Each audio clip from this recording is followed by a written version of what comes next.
Dear viewers, যারা ভিডিওটা দেখছেন, আমরা আসলে জন্মদিনে কেক কাটি।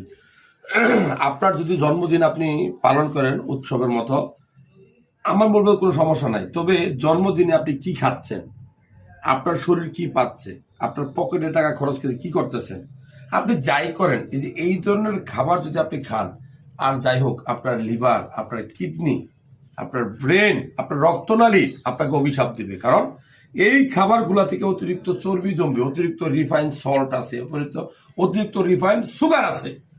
বরং জন্মদিনে এই সিদ্ধান্ত নেন, প্রত্যেকটা জন্মদিনে আপনি রক্তের টেস্টগুলা করবেন। রক্তের সুগার কত আছে, সিরাম ক্রিয়েটিনিন, কিডনি কত আছে, এসজিপিটি লিভার ভালো আছে কিনা, রক্তের খারাপ কোলেস্টেরল, এলডিএল, এইচডিএল, কোলেস্টেরল এগুলা কেমন আছে, ঠিক আছে।